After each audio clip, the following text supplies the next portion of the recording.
बिस्मिल्लाहिर्रहमानिर्रहीम। अस्सलामुअलैकुम दोस्तों, नई वीडियो में खुशामदीद। दोस्तों, कतर मुआहिदा बिन ज़ैद और बिन सलमान की दोस्ती में बड़ी दरार पड़ गई। शहजादों में ताकत की नई जंग छिड़ गई। दोस्तों, आखिर ऐसा क्या हुआ है कि जिसकी वजह से सऊदी अरब के वली शहजादा मोहम्मद बिन सलमान और मुत्तहिदा अरब अमारात के शहजादे के दरमियान दूरियां बढ़ने लगी हैं। वीडियो की तफसील में जाने से पहले आप देख रहे हैं हकीकत की दुनिया डॉक्टर अली के साथ। हमारा चैनल सब्सक्राइब करके घंटी के निशान को दबाना मत भूलिएगा। इस वीडियो को ज्यादा से ज्यादा फेसबुक, व्हाट्सएप और सोशल मीडिया पर शेयर जरूर करें। शेयर और लाइक करने के साथ साथ कमेंट बॉक्स में पाक फौज जिंदाबाद, पाकिस्तान पाइंदाबाद और पाकिस्तान के गुमनाम हीरोज को सलाम का नारा कमेंट जरूर कीजिएगा।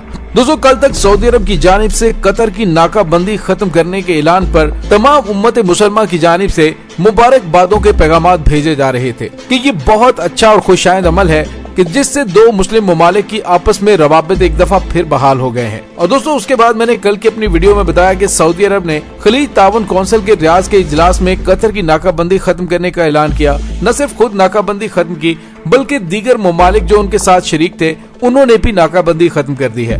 लेकिन दोस्तों, इस नए होने वाले मुआहदे में सऊदी अरब और मुत्तहिदा अरब अमारात के दरमियान दूरियां बढ़ने का बायस बन रही हैं और अब दोनों शहजादे एक दूसरे पर अपनी ताकत की सबकत साबित करने की जानिब बढ़ गए हैं। दोस्तों, सऊदी अरब के साथ मुत्तहिदा अरब अमारात, बहरीन और मिस्र ने भी कतर से ताल्लुकात खत्म कर लिए थे। चारों मुल्कों ने कतर की जमीनी और फिजाई और समुद्री हुदूद बंद की थी और इस दौरान ईरान और तुर्की ने कतर का भरपूर साथ दिया था, जिससे तीनों ममालिक के ताल्लुकात मजीद मुस्तहकम हुए। इसी ताल्लुक ने सऊदी अरब और दीगर बाइकाट करने वाले ममालिक को दोबारा से कतर, कुवैत और अमेरिका के जरिए मनाने पर मजबूर किया और कुवैत के वजीर खारजा ने चंद रोज पहले इशारा दिया था कि सऊदी अरब और कतर के दरमियान बदएतमादी की फिजा जल्द ही खत्म हो जाएगी। दोस्तों, अगर कल की GCC की मुलाकात के हवाले से जिक्र किया जाए तो उसमें वाज़े तौर पर आपको बॉडी लैंग्वेज का पता चलेगा।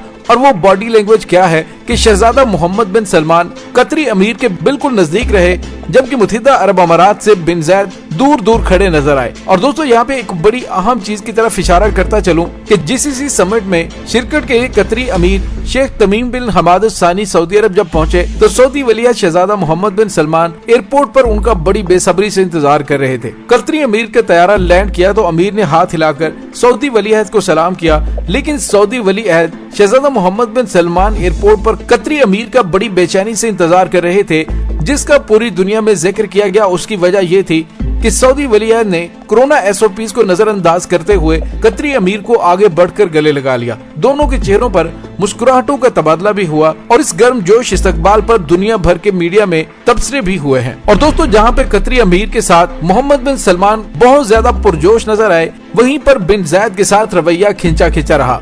और दोस्तों, अभी रूसी खबरसां इदारे ने एक बड़ी ही अहम खबर ब्रेक की है। और दोस्तों, वो ऐसी खबर है जिससे पता चलता है कि इन दोनों ममालिक के शहजादा मोहम्मद बिन सलमान और बिन ज़ैद के दरमियान दूरियां पैदा होना शुरू हो गई हैं। दोस्तों, आपको याद होगा कि इससे पहले भी मुत्तहिदा अरब अमारात ने बिन सलमान की कमर में छुरा घोंपा था कि जब यमन की जंग में उसे फंसाकर मुत्तहिदा अरब अमारात आराम से उस जंग से निकल गया, जिसकी वजह से सऊदी अरब को बेशुमार जानों से हाथ धोने पड़े और अभी तक ये जंग सऊदी अरब के लिए वबाले जान बनी हुई है। इस जंग की वजह से सऊदी अरब की मईशत तबाही के दहाने पर आ खड़ी हुई है, लेकिन ये जंग खत्म होने का नाम नहीं ले रही। शायद इसी वजह से शहजादा मोहम्मद बिन सलमान ने डोनाल्ड ट्रंप के आखिरी दौरे इक़्तिदार के अंदर बड़े पैमाने पर असलहे की डील की है और मुत्तहिदा अरब अमारात को ये बताने की कोशिश की है कि तुम साथ छोड़ गए हो तो कोई बात नहीं, लेकिन सऊदी अरब इस जंग को जीत कर रहेगा, चाहे उसके लिए कोई भी कीमत क्यों न चुकानी पड़े। दोस्तों, वैसे तो शाह सलमान ने और आलमी माहिरीन ने भी मोहम्मद बिन सलमान को इस आग से खेलने से मना किया है कि वो यमन की जंग से जितनी जल्दी हो सकता है बाहर निकले, अगर वो सऊदी बादशाहत को कायम रखना चाहता है। लेकिन शहजादा मोहम्मद बिन सलमान शायद इसे अपनी जिंदगी और मौत का मसला बना चुका है। दोस्तों, जबकि दूसरी जानिब सऊदी अरब को जवाब देने के लिए और अपनी ताकत दिखाने के लिए अबू ज़ैबी ने 2 ग्लोबल जासूसी तैयारे $1 अरब में अमेरिका को ऑर्डर दे दिया है। दोस्तों, यहाँ पे आपको ये बताते चले कि ये स्वीडिश एरोस्पेस कंपनी साहब ने ऐलान किया है कि अबू ज़ैबी ने 2 और ग्लोबल जासूस तैयारे खरीदने के लिए उन्हें ऑर्डर दिया है। दोस्तों, यहाँ पे आपको ये बताते चले कि हवाई जहाज से होने वाला इब्तदाई इंतबाह और कंट्रोल AWNC तैयारा एक तरमीम शुदा बम्बार्डियर ग्लोबल 6000 कारोबारी जेट है, जिसमें एक लंबी रेंज रडार और दीगर निगरानी के निजाम शामिल हैं और इससे इलेक्ट्रॉनिक हमलों के खिलाफ तकवीयत मिलती है। और दोस्तों, यहाँ पे आपको ये भी बताते चलें कि खित्ते के अंदर बड़े पैमाने पर जासूसी करने के लिए इन तैयारों को इस्तेमाल किया जाएगा। मुत्तहिदा अरब अमारात ने इससे कबल 2015 में 3 ग्लोबल आइंस खरीदे थे, जबकि दूसरा अप्रैल 2020 में दोस्तों स्वीडिश एरोस्पेस कंपनी साब के मुताबिक साब का यूएई से मुआहदा 2025 में खत्म हो जाएगा।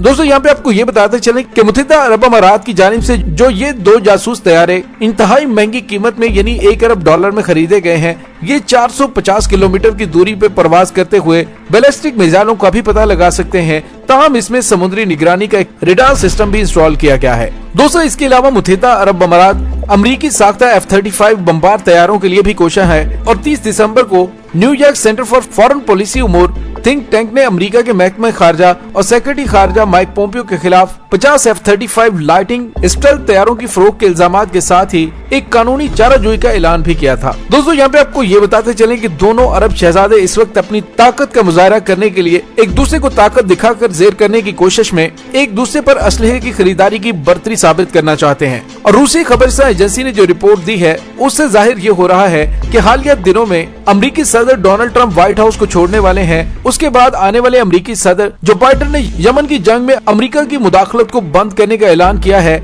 और जो बाइडेन ने ऐलान किया है कि यमन में तबाहकुन जंग के लिए अमेरिकी हमायत खत्म कर दी जाएगी। दोस्तों 2015 से सऊदी अरब और उसके इत्तेहादियों और खुसूसन मुत्तहिदा अरब अमारात ने यमन की जंग छेड़ी थी और अमेरिका की जानिब से इस जंग में सऊदी अरब को लॉजिस्टिक सपोर्ट फराहम की जा रही थी, जिसकी वजह से ट्रंप 2018 के आखिर में इस हमायत से कुछ पीछे हटे। लेकिन सऊदी अरब और उसके इत्तेहादियों को मुस्तकबिल में हथियारों की फरोख्त रोकने की कांग्रेस की कोशिश को अमेरिकी सदर डोनाल्ड ट्रंप ने मुस्तरद कर दिया था।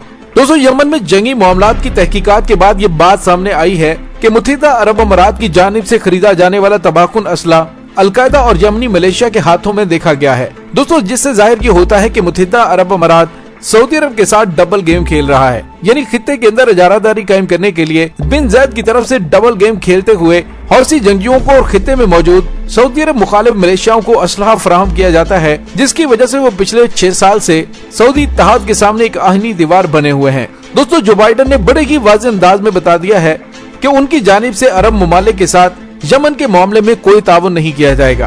और दोस्तों यहाँ पे आपको ये भी बताते चलें कि सऊदी शहजादे मोहम्मद बिन सलमान की जानिब से 2900 मिलियन के अमेरिका के साथ असलहे के नए सौदे किए गए हैं, जिसमें JBU-39 छोटे कुतर के 3000 बॉम्ब्स और कंटेनर फराहम किए जाएंगे। दोस्तों यहाँ पे आपको ये भी बताते चलें कि मुत्तहिदा अरब अमारात की जानिब से जो नए जदीद जासूसी तैयारे खरीदे जा रहे हैं, हकीकत में बहाना ईरान है लेकिन निशाना सऊदी अरब है। सऊदी अरब की जासूसी के लिए बिन ज़ैद की तरफ से वसी पैमाने पर असलहा खरीद कर उसे जंगों में उलझाकर कमजोर करके खित्ते के अंदर अपनी चौधराहट कायम करने के ख्वाब देख रहा है। दोस्तों अगर माजी करीब में जाकर आप हालातों वाकयात का जायजा लें तो आपको पता चलेगा कि कितनी ही चालाकी से बिन ज़ैद ने मोहम्मद बिन सलमान को यमन की जंग में धकेला। जब सऊदी अरब मुकम्मल तौर पर उसमें फंस गया तो मुत्तहिदा अरब अमारात ने अपने आप को बड़ी महारत से उस जंग में से बाहर निकाल लिया। दोस्तों देखना ये बाकी है कि आने वाले दिनों में मोहम्मद बिन सलमान की बिन ज़ैद के बारे में पॉलिसी क्या होती है, लेकिन लग ये रहा है कि मोहम्मद बिन सलमान बिन ज़ैद की तमाम साजिशों को समझ चुके हैं और शायद आने वाले दिनों में वो उसके लिए कोई काउंटर अटैक भी करें। दोस्तों इसके साथ ही डॉक्टर अली को इजाजत दीजिए, इंशाल्लाह बहुत जल्द मिलते हैं एक नई वीडियो में। तब तक के लिए अपना बहुत सारा ख्याल रखिएगा। पाक फौज जिंदाबाद, पाकिस्तान जिंदाबाद, पाकिस्तान के गुमनाम हीरोज को सलाम, अल्लाह वारिस।